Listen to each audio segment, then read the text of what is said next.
नमस्कार दोस्तों, आज हम हिंदी विषय के अंतर्गत वर्ण सहयोग एवं वर्तनी व्यवस्था के बारे में अध्ययन करेंगे। देखिए, हम मौखिक भाषा के द्वारा अपने भावों और विचारों को जब प्रकट करते हैं तो हमें विभिन्न ध्वनियों की आवश्यकता पड़ती है और लिखित भाषा में इन्हीं ध्वनियों को लिखने के लिए हमें वर्णों की व्यवस्था पड़ती है। हमारी जो हिंदी भाषा है, इसकी जो वर्णमाला है, इस वर्णमाला में दो प्रकार के वर्ण आते हैं, स्वर और व्यंजन, और इन्हीं स्वर और व्यंजनों के मेल से बनते हैं शब्द। तो भाषा का जो आधार होते हैं वो होते हैं शब्द। तो इस भाषा में जो वर्णों का संयोग होता है, व्यंजनों का संयोग होता है और किस प्रकार से शब्दों का निर्माण होता है और हम किस प्रकार से इस भाषा को शुद्ध तरीके से लिख सकें, उसी के बारे में आज हम चर्चा करेंगे। जिनके लिए कुछ नियम हैं, कुछ सिद्धांत हैं, उनके बारे में पढ़ेंगे। तो चलिए चलते हैं।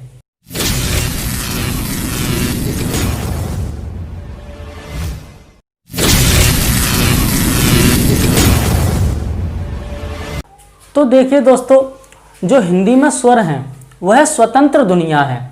जो हमारे हिंदी के जो स्वर होते हैं वो कैसे हैं? स्वतंत्र हैं। लेकिन जो व्यंजन होते हैं वो व्यंजन क्या होते हैं? वो व्यंजन स्वरों की सहायता से बोले जाते हैं, क्योंकि प्रत्येक व्यंजन में स्वर, कौन सा स्वर? आ स्वर छुपा रहता है। लेकिन जब हम लिखित भाषा लिखते हैं तो लिखित भाषा में जब हम किसी व्यंजन को स्वर रहित लिखते हैं तो हम उसके नीचे हल्के चिन्ह का प्रयोग करते हैं। हल्के चिन्ह का प्रयोग करते हैं। देखिए, जिस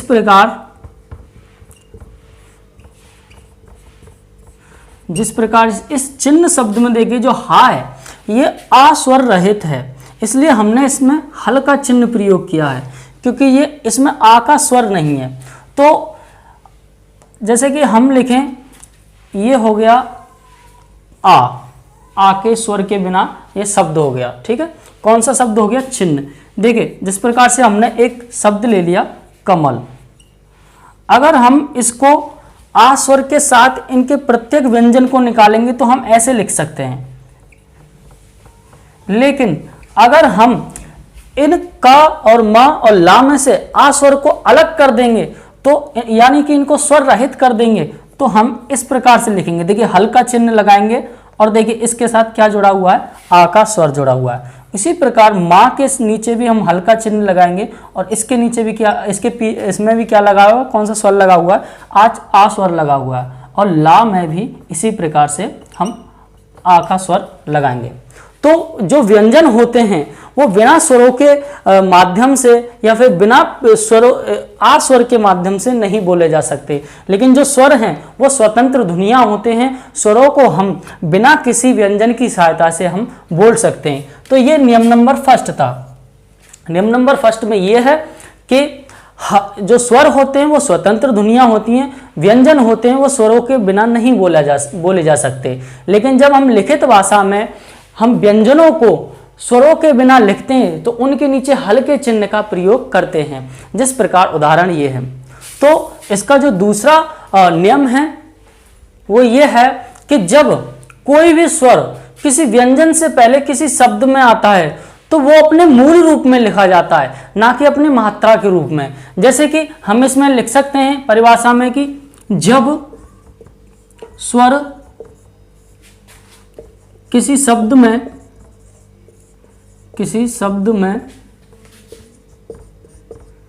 व्यंजनों से पहले आए तो वह अपने मूल रूप में लिखा जाएगा। देखिए, इस प्रकार समझिए, उदाहरण के तरीके से समझिए। देखिए, जैसे कि हमने लिखा आकाश, ठीक है, ये देखिए, ये जो दो शब्द हैं यानी दो ये वर्ण हैं, ये क्या हैं? ये व्यंजन हैं। और ये जो पहला जो वर्ण है ये क्या है? ये स्वर है। चूंकि ये व्यंजनों से पूर्व में आया है तो ये अपने मूल शब्द में लिखा जा रहा है। जिस प्रकार से देखिए और भी, जैसे कि ईमानदार, देखिए ये जो सभी शब्द हैं वो क्या हैं, वो सभी व्यंजन है, जो जितने भी ये पीछे के वर्ण हैं, और ये क्या है, स्वर है। यानी कि हम ये समझ सकते हैं कि जब स्वर किसी शब्द में व्यंजन से पूर्व में आए तो वो अपने मूल रूप में लिखे जाएंगे, ना कि हम उनकी मात्रा लिख दें। हम अगर ऐसे लिखें तो ये गलत होगा, ठीक है, हमें ऐसे लिखना है। और जो हिंदी का जो तीसरा नियम है वर्तनी व्यवस्था का और वर्ण संयोग का, वो ये है कि यदि वर्ण या स्वर, जो वर्णों का जो वर्णों में जो स्वर होते हैं वो व्यंजनों के बाद किसी शब्द में आए तो वो क्या है, अपने मूल रूप में ना लिख करके अपनी मात्रा के रूप में लिखते हैं। देखिए जो तीसरा नियम है वो क्या है, जब स्वर किसी शब्द में व्यंजनों के बाद आए तो वो उनकी जगह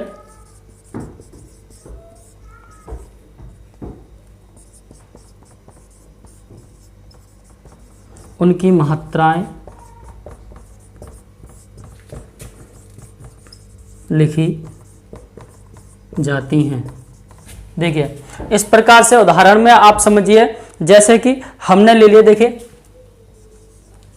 का, यार देखिए ये उदाहरण ले लिया हमने, ठीक है। का के साथ कौन सा स्वर आ रहा है, आ स्वर आ रहा है। तो जैसे कि हम इसको अलग करेंगे, जैसे का प्लस आ प्लस या प्लस अ प्लस रा प्लस आ, ठीक है। देखिए ये क्या है, देखिए व्यंजन के बाद आया है, ये क्या है, व्यंजन है, और स्वर क्या है, बाद में आया है। तो स्वर का हमने ये नहीं लिखा है, यानी कि आ का पूरा मूल रूप नहीं लिखा है, हमने क्या लिख दिया है, उसकी मात्रा लिख दी है। अगर हम इस प्रकार से लिखते तो ये गलत होता। तो ये स्वर और व्यंजन के जो संयोग है उसका तीसरा नियम है। इसका चौथा नियम है, तो जो चौथा नियम है वो नियम है कि जब व्यंजन और व्यंजनों का जब संयोग होता है तब बनते हैं संयुक्त व्यंजन। अर्थात उसमें जो पहले का जो व्यंजन होगा वो हलयुक्त होगा, अर्थात स्वर रहित होगा, और जब वो अपने पिछले आने वाले जब व्यंजन से जुड़ेगा तो वो किस प्रकार से लिखा जाएगा, ये इस नियम के अंतर्गत है। जो पहला नियम है इस व्यंजनों के अंतर्गत, वो नियम ये है, जो व्यंजन खड़ी पाई वाले होते हैं, देखिए जैसे कि इनमें देखिए ये खड़ी पाई आ रही है, ये खड़ी पाई, देखिए इन सभी में क्या है, खड़ी पाई आ रही है। तो ये जो खड़ी पाई वाले व्यंजन होते हैं और इनके बाद जो भी व्यंजन आता है, चाहे वो कैसा भी व्यंजन हो, तो इनको जब हम स्वर रहित लिखते हैं, अर्थात संयुक्त रूप बनता है जब इन दोनों व्यंजनों का, तो इनकी ये खड़ी पाई हटा दी जाती है। जैसे कि देखिए एक एग्जाम्पल देखिए, जैसे हमने लिखा ख्याति, देखिए ख्याति में हमने क्या किया, जो खा था, देखिए खा था, उसमें खा की पीछे की हमने पाई हटा दी और उसके बाद जो अगला जो व्यंजन आया उसके साथ इसे जोड़ दिया। तो इस प्रकार से क्या है, ये सभी जो पाई वाले व्यंजन होते हैं इनकी पाई को हटा करके क्या है, जब ये दूसरे व्यंजन से जुड़ते हैं तो इनका क्या है, संयुक्त रूप बनता है। जैसे कि और भी जैसे एग्जाम्पल है, जैसे कि सच्चा, देखिए एक चा में से हमने एक पाई हटा दी और दूसरे चा से जोड़ दिया उस चा को। तो इस प्रकार से क्या है, ये नियम होता है। इन्हीं व्यंजनों के संयोग का जो दूसरा नियम है वो कुछ इस प्रकार है। देखिए ये सभी व्यंजन क्या हैं, बिना पाई वाले हैं। देखिए ये जो दूसरा नियम है बिना पाई वाले व्यंजनों के लिए है। जब ये बिना पाई वाले व्यंजन अपने दूसरे व्यंजन से जुड़ते हैं तो इनमें पाई नहीं होती, इनको जब हम लिखते हैं तो इनको हल युक्त लिखते हैं। जैसे कि हमने लिखा बुढ़ा, ठीक है, तो बुढ़ा में हमने इसको आधा नहीं किया, हमने बल्कि इसको कैसे लिखा, नीचे पाई लगा करके हमने नीचे इसको लिखा। जैसे कि दूसरा, जैसे कि हमने चिन्ह बताया था, देखिए चिन्ह, चिन्ह को भी हमने हल युक्त लिखा है, यानी कि हल्के सहित लिखा है, यानी कि हम इसको काट नहीं सकते, हमें ऐसे लिखेंगे इन बिना पाई वाले शब्दों को तो ही शुद्ध होगा, वरना गलत हो जाएगा। इसके बाद जो अगला नियम आता है, जो का और फा जो व्यंजन होते हैं, जब इनका जो संयुक्त रूप लिखा जाता है किसी व्यंजन के साथ, वो इस प्रकार लिखा जाता है, जो इनकी जो पीछे की पूंछ होती है इसको काट दिया जाता है, अर्थात इनको जब स्वर रहित लिखते हैं हम तो ऐसे देखिए पक्का, ठीक है। इसकी देखिए एक काम है, हमने इसकी जो पीछे की पूंछ है वो काट दी, जैसे हमने फाका लिखा मुफ्त, ठीक है, फा में से भी ऐसे, तो इस प्रकार का और फा को हम प्रयोग करते हैं या फिर इनके द्वारा हम संयुक्त व्यंजन बनाते हैं। इसके बाद जो आता है, देखिए जो आता है रा, ये अगला नियम है। रा का जब प्रयोग होता है, रा शब्द का प्रयोग, रा अक्षर का जब, रा व्यंजन का जब प्रयोग होता है, तो रा से जो प्रचलित जो रूप हैं वो इस प्रकार से बनते हैं, जब हम इसके साथ हम मात्राएं लगाते हैं, देखिए वो इस प्रकार, देखिए रघुपति, राम में जब आ का स्वर होगा तो इस प्रकार लिखा जाएगा, राम, रिवाज, ठीक है, रीत, ठीक है, रुक। देखिए जो इसमें ऊ का स्वर लगता है वो कुछ इस प्रकार लगता है, लेकिन बड़े ऊ का कुछ स्वर इस प्रकार लिखता है, रुक, रुक नहीं, रूप लिखेंगे इसको, रूप, ठीक है। और इसके बाद जो रैन, रैना, रौनक,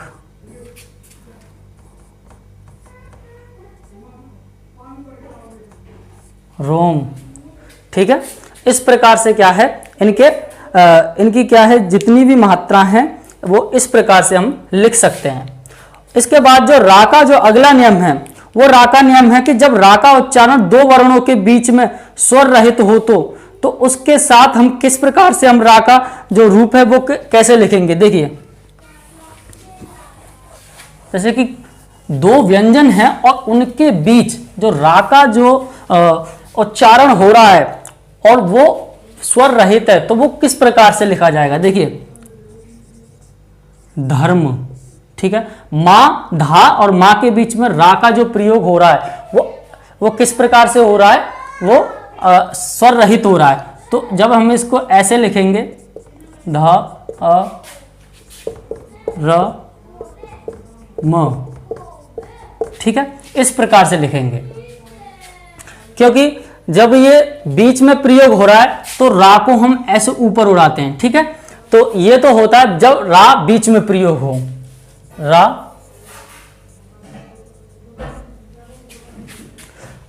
जब दो शब्दों, दो व्यंजनों के बीच में, जब दो व्यंजनों के बीच में रा का संयुक्त रूप, ठीक है, इस प्रकार से लिखेंगे। इसके बाद जो रा का जो अगला नियम है वो क्या है, देखिए इस रा के जो अगले नियम में ये है कि जो जब रा से पहले कोई स्वर रहित व्यंजन हो तो रा को हम किस प्रकार से लिखेंगे। जब हम रा से पहले कोई भी स्वर रहित व्यंजन आ रहा है, ठीक है, उसको हम देखिए रा से पूर्व कोई स्वर रहित, यानी कि उस व्यंजन में क्या है, आ का स्वर ना हो, स्वर रहित व्यंजन हो तो देखिए हमने लिखा पा, ये क्या है, स्वर रहित है। इसके बाद लिखा हमने रा, ठीक है, इसमें क्या है, ये स्वर रहित रहा, हमने लगाया इसमें आ, स्वर लगा दिया, ठीक है। फिर आया का, ये भी क्या है, स्वर रहित है। फिर आया रा, ठीक है, ये भी क्या है, स्वर रहित है। इसमें आई छोटी ई की मात्रा, छोटी ई का स्वर है। फिर आया या, ये स्वर रहित है और इसमें स्वर लगा हुआ है आ। जब हम इसको देखें जोड़ेंगे तो क्या निकल के आएगा, प्रक्रिया। अब समझिए इसको, देखिए पा, इससे इसमें बताया गया था कि रा से पूर्व कोई स्वर रहित व्यंजन हो तो स्वर रहित व्यंजन कौन सा है, इसमें पा है, तो पा में रा इस प्रकार से लगेगा। ठीक है, पा में रा इस प्रकार से लगेगा। और देखिए जब दो व्यंजनों के बीच में आए तो रा इस प्रकार से लगेगा।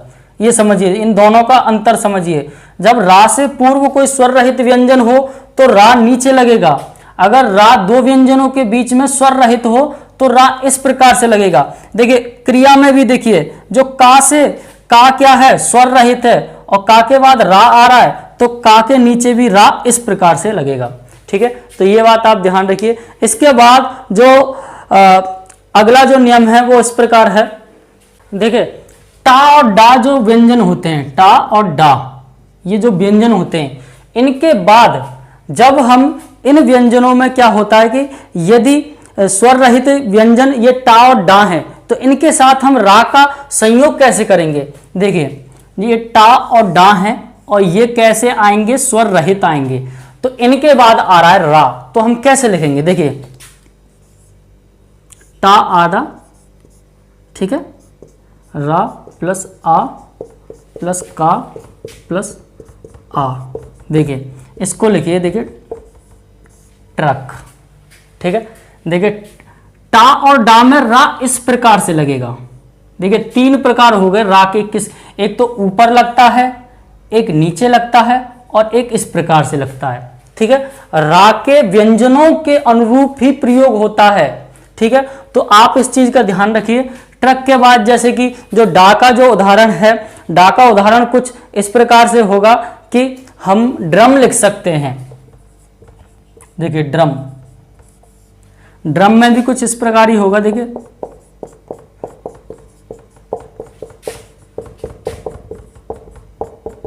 ठीक है, तो टा और डा में रा इस प्रकार से लगेगा। इसके बाद जो अन्य उदाहरण आते हैं जैसे कि राष्ट्र है। ठीक है, राष्ट्र के बाद आता है जैसे कि एक उदाहरण आप मान सकते हो कि ट्रॉली और ट्राम, उष्ट्र, ये सभी क्या हैं, ये टा और डा के ही क्या है, उदाहरण हैं।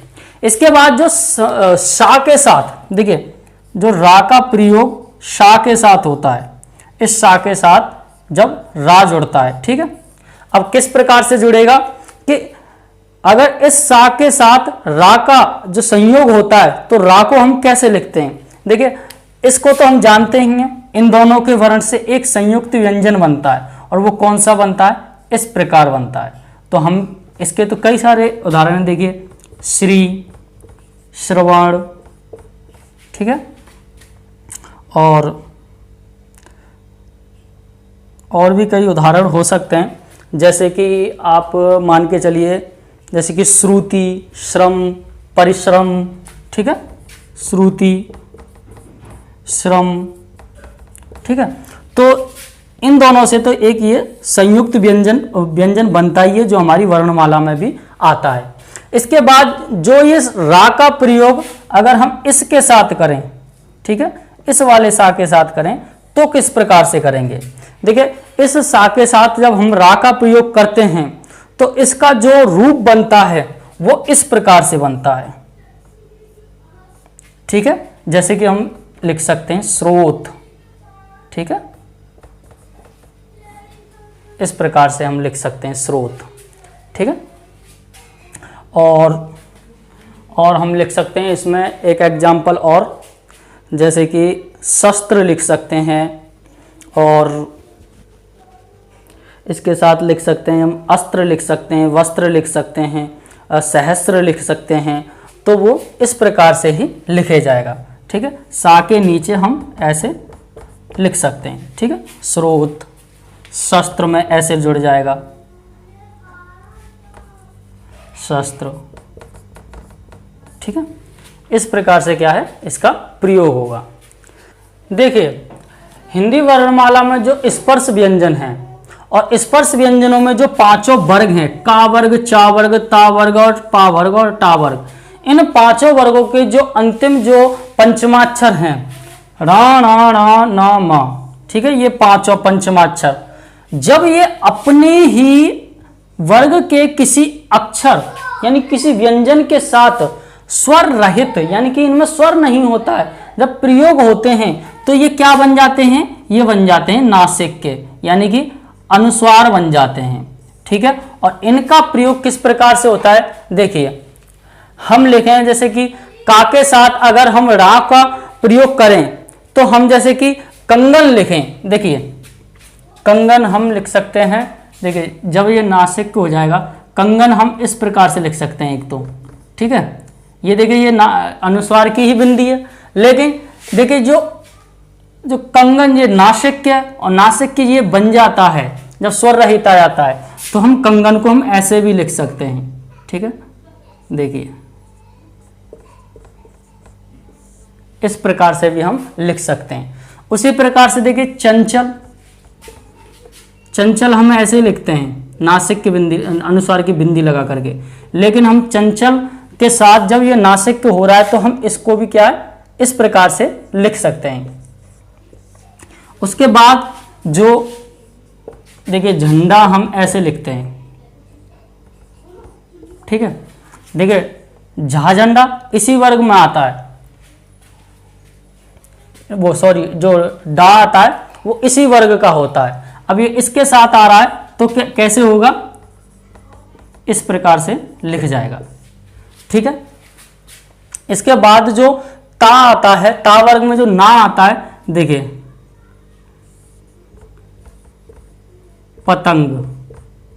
ठीक है, पतंग लिखा जा रहा है। ठीक है, तो पतंग में हम जो सॉरी ये गा वर्ग तो किसके साथ आ रहा है, ये तो गा वर्ग आता है, गा वर्ण आता है का के साथ, लेकिन हम इसका जो अगला एग्जाम्पल अगर ना का एग्जाम्पल लिखें तो हम लिख सकते हैं जैसे कि पंथ।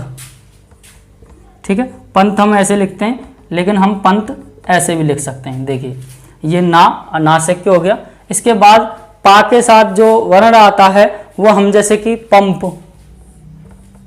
हम ऐसे भी लिख सकते हैं, और जब इस वर्ण को हम ऐसे लिखें तो स्वर रहित ऐसे भी लिख सकते हैं। तो ये अपने ही वर्ग के व्यंजन के साथ क्या है, नासिक के हो जाते हैं, अर्थात इनका प्रयोग अनुसार की भांति ही किया जाता है।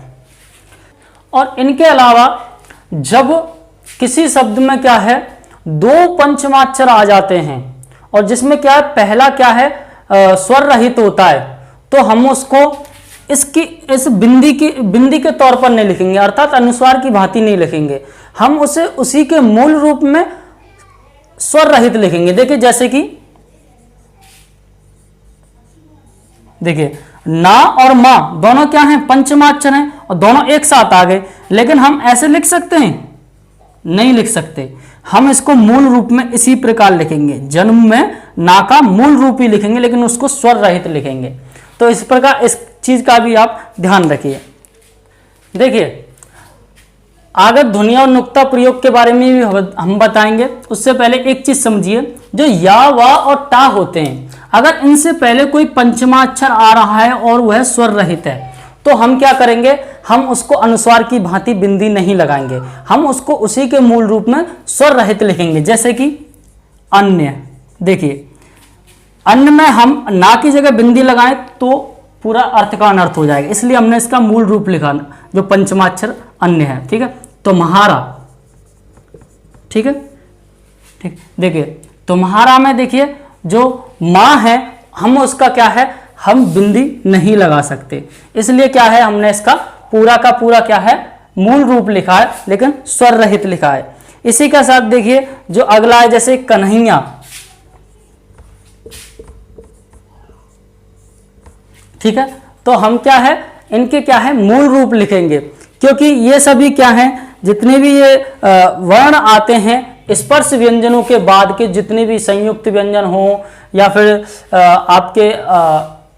आपके अंतस्थ व्यंजन हो, ये सभी क्या है, इनके साथ क्या है, इन पंचमाक्षरों का क्या है, मूल रूप ही प्रयोग होता है। या व टा के अलावा भी कुछ अक्षर हैं, जैसे कि हा आता है। ठीक है, इस चीज का भी ध्यान रखिए। अब देखिए नुक्ता प्रयोग क्या होता है। देखिए जो हमारी विदेशी भाषाओं के कुछ शब्द हैं, देखिए जैसे मैंने बताए थे, आगत जो अक्षर हैं का, फा, ठीक है, और ये सभी क्या है, विदेशी भाषाओं के ये शब्द हैं, और जो इनके नीचे जो बिंदी लगी होती है, इस बिंदी को हम क्या कहते हैं, नुक्ता कहते हैं। और इसी बिंदु के इन अक्षरों से जो शब्द बनते हैं, जैसे कि देखिए जा भी होता है इसमें, ठीक है। तो जैसे कि देखिए डॉक्टर, देखिए ये वाला स्वर आया तो डॉक्टर शब्द बन गया, ठीक है। ये वाला जैसे कि आया तो बन गया जैसे कि ताक, ठीक है। जैसे कि और भी जैसे कि जा से जैसे कि जोर, ये जो नीचे की बिंदी होती है इसी को हम क्या है नुक्ता कहते हैं, ठीक है। इसके बाद जो चीजें आती हैं वो आती हैं क्रियापदों के जो भी नियम होते हैं। तो देखिए जो क्रियापदों के जो नियम हैं, देखिए अधिकतर क्या होता है किसी वाक्य में क्या होता है कि अधिकतर क्रिया में एक से अधिक पद होते हैं। तो उन्हीं क्रियापदों का, इन सभी पदों को जब हम अलग अलग कर लिखा जाते हैं तो हम उनको कहते हैं क्रियापद का नियम। जैसे कि हम एग्जाम्पल में देखिए पहले क्रियापदों का नियम, देखिए क्रियापदों में देखिए क्या होता है कि जब हम एग्जाम्पल देखिए राम विद्यालय,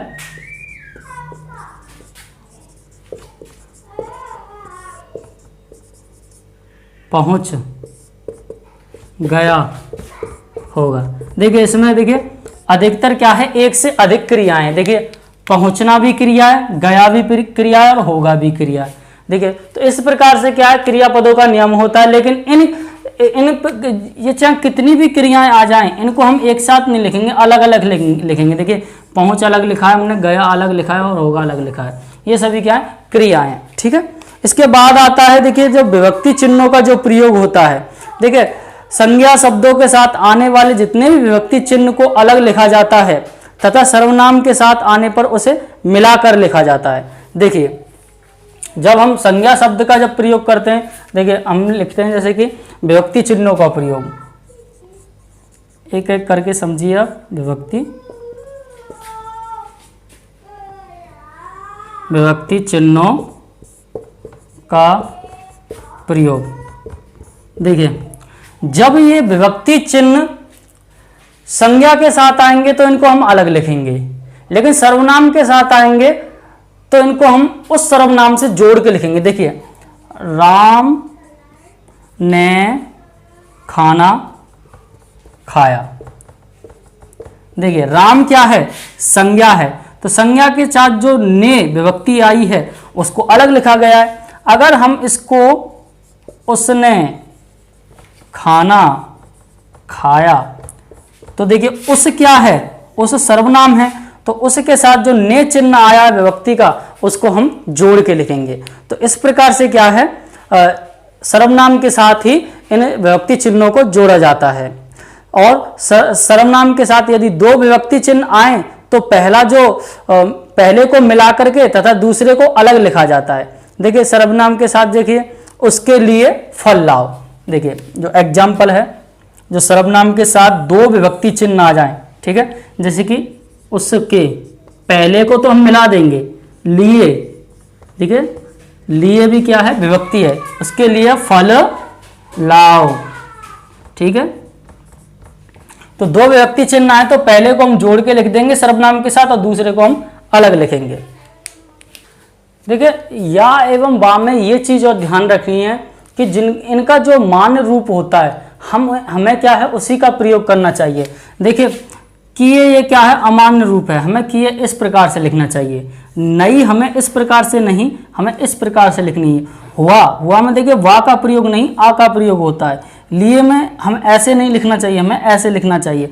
तो इनके क्या है ये मान्य रूप हैं और ये अमान्य रूप है, तो हमें इनका ध्यान रखते हुए हमें क्या मान्य रूप ही लिखने चाहिए।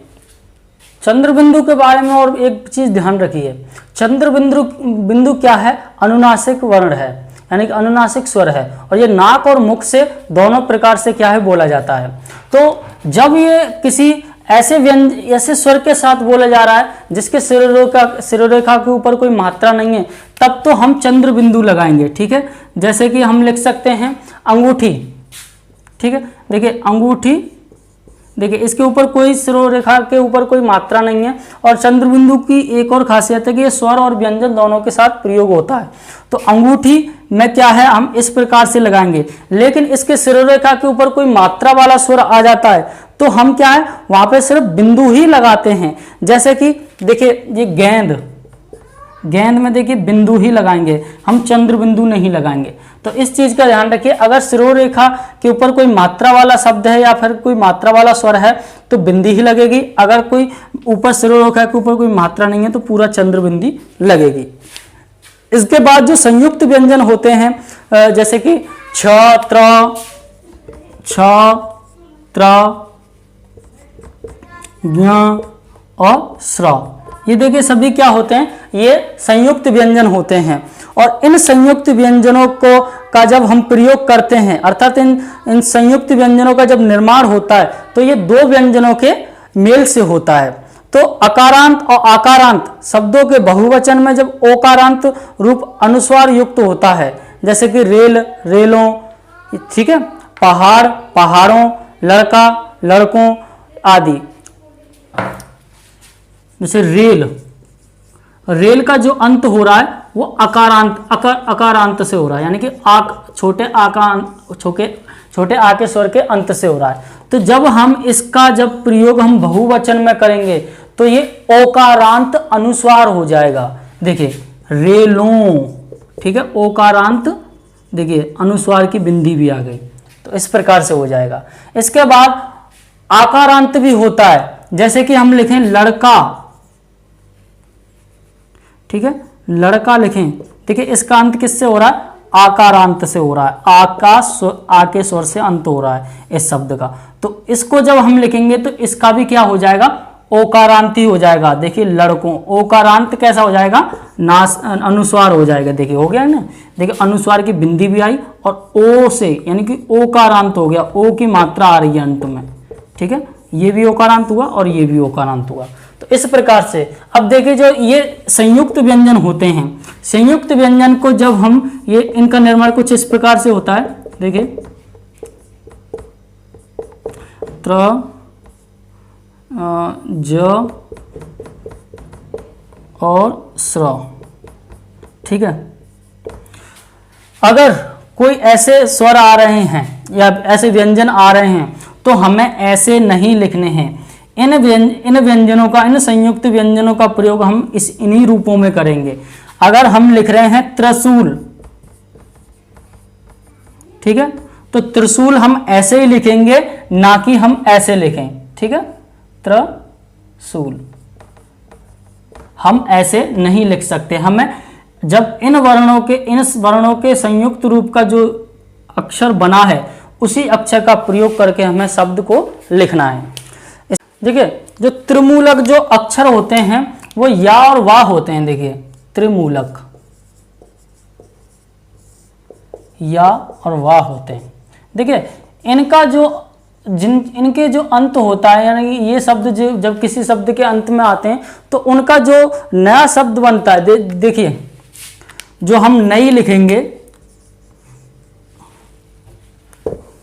तो नई हमें कैसे लिखना चाहिए, नई हमें ऐसे नहीं लिखना चाहिए, नई हमें ऐसे लिखना चाहिए, ठीक है।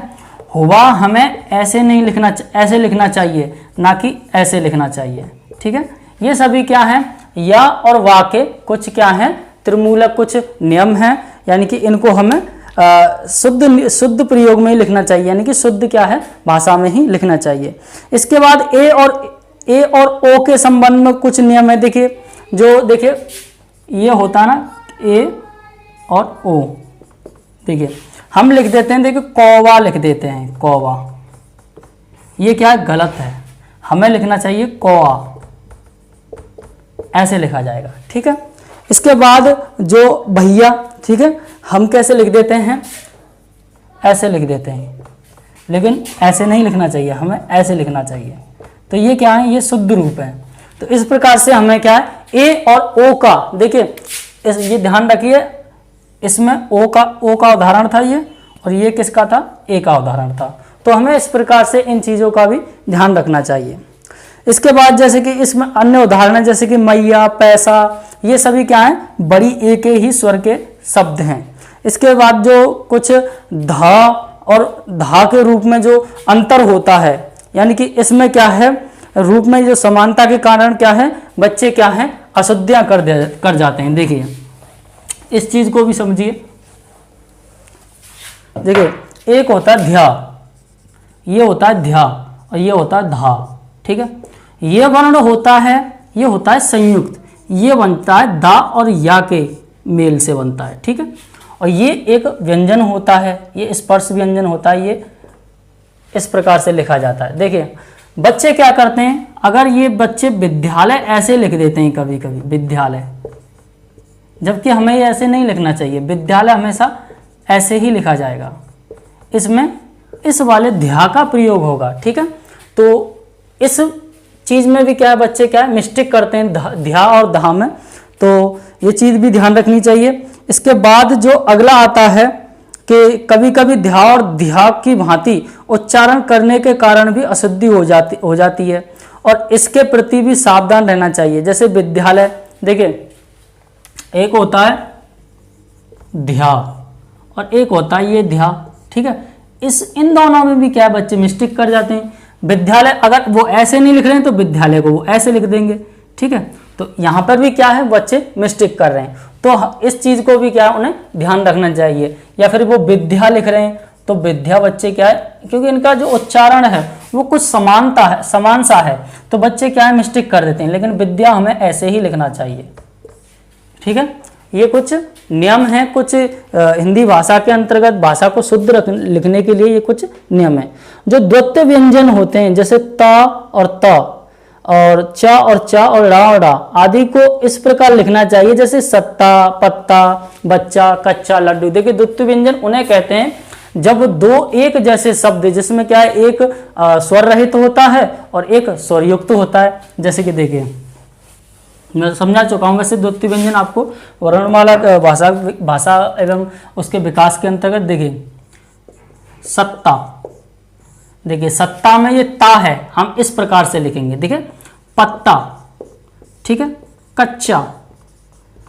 ये द्वैत व्यंजन हम इसे कहते हैं क्योंकि दोनों ये व्यंजन है वो एक ही है, लेकिन एक क्या है स्वर रहित है और एक कैसा है इसमें स्वर युक्त है। इस प्रकार से इनको क्या है हम द्वैत व्यंजन कहते हैं। इसके बाद जो वर्ण विच्छेद आता है, जब वर्ण भाषा की क्या होती है सबसे छोटी इकाई होती है और इसको क्या है हम खंड नहीं कर सकते, तो लेकिन जब हम क्या है शब्दों का जब हम खंड करते हैं या फिर जो विभिन्न वर्णों से के संयोग से जो शब्द बनते हैं और शब्दों को में जो प्रयुक्त वर्ण होते हैं जब हम उनको पृथक करते हैं तब हमें पता चलता है कि जितने भी जो व्यंजन होते हैं वो स्वर युक्त होते हैं। जैसे कि समझिए प्रभात लिखा हमने, ठीक है, प्रभात लिखा, ठीक है। जब हम इसको अलग करेंगे तो पा कैसा आएगा इसमें इस प्रकार से, उसके बाद आएगा रा, ठीक है, उसके बाद आएगा आ और उसके बाद आएगा भा, उसके बाद आएगा आ, उसके बाद आएगा ता और उसके बाद आएगा आ, ठीक है। इस प्रकार से क्या है ये वर्ण क्या, ये स्वर क्या, ध्वनि वर्ण क्या होते हैं सबसे छोटी इकाई होते हैं, ठीक है। भाषा की क्या है ये सबसे छोटी इकाई होते हैं। अब इनके हम खंड नहीं कर सकते, ठीक है, क्योंकि ये क्या है अक्षर हैं, अक्षर का अर्थ होता है जिसका नाश ना हो, ठीक है। तो हम ये कह सकते हैं कि हम शब्दों के, वाक्यों के, पदों के इनके क्या है हम खंड कर सकते हैं, किंतु हम क्या है वर्णों के क्या है खंड नहीं कर सकते, क्योंकि भाषा की सबसे छोटी इकाई यही होते हैं, ठीक है। इसके बाद जो कुछ ध्यान देने योग्य जो बातें हैं कि जो शब्द होते हैं वो विभिन्न वर्णों के संयोग से बनते हैं, ठीक है। ये सभी क्या है जो ये शब्द बना वो क्या है ये विभिन्न वर्णों के संयोग से ही बना। इसके बाद जो हमने बताया था कि ये कुछ चीजें हैं जैसे कि स्वर क्या होते हैं, स्वर होते हैं स्वतंत्र ध्वनियां, लेकिन जो व्यंजन होते हैं वह स्वरों की सहायता के बिना नहीं बोले जा सकते। यानी कि स्वर कैसे हैं स्वतंत्र हैं और जो व्यंजन हैं वो किसके साथ बोले जाते हैं, वो स्वरों के द्वारा, ठीक है। व्यंजन कैसे बोले जाएंगे, वो स्वरों की सहायता से या स्वरों के द्वारा ही बोले जाएंगे। इसके बाद जो व्यंजन से आने पर स्वर अपने मूल रूप में ही लिखे जाते हैं। देखिए मैंने बताया था कि स्वर अगर व्यंजन से पहले आ रहे हैं तो मूल रूप में लिखे जाएंगे और बाद में आ रहे हैं तो मात्रा के रूप में लिखे जाएंगे। इसके साथ ही जो हमने बताया था कि विभिन्न व्यंजनों के साथ जो रा के विभिन्न रूप प्रयुक्त होते हैं। ठीक है, देखिए रा अगर दो व्यंजनों के बीच में आ रहा है तो रा ऊपर उड़ेगा। अगर रा किसी स्वर रहित व्यंजन के बाद आ रहा है तो वो क्या है, नीचे रा लगेगा। अगर ट और ड में आ रहा है तो नीचे इस प्रकार से लगेगा। और अगर स के साथ आ रहा है तो स्र लिखेगा, श्री यानी कि श्रीमान। ठीक है, श्रम, ये इस प्रकार से स्र शब्द बन जाएगा। ठीक है, तो इस प्रकार से क्या है, रा के विभिन्न रूप होते हैं और प्रत्येक वर्ग का जो भी पंचमाक्षर होता है वो क्या है, अनुस्वार के समान क्या है, कार्य करने लग जाता है जब वो स्वर रहित आता है। इसके साथ ही जो जितने भी हमारे संयुक्त व्यंजन होते हैं, छ, त्र, ज्ञ और श्र, ये सभी क्या हैं, संयुक्त व्यंजन है और ये क्या है, दो व्यंजनों के मेल से बने हैं। तो दोस्तों इसके बाद जो हम पढ़ेंगे हिंदी भाषा के अंतर्गत जो अगला अध्याय होगा वह होगा संधि, यानी कि संधि और विच्छेद। इसके बारे में पढ़ेंगे क्योंकि वर्णों के मेल से क्या बनते हैं, संधियां बनती हैं। और संधि को हम शब्द भी कह सकते हैं, सार्थक शब्द बनते हैं। ठीक है, संधि क्या होता है, संधि विग्रह क्या होता है, ठीक है, इनके बारे में पढ़ेंगे। तो तब तक के लिए दीजिए मुझे इजाज़त। धन्यवाद।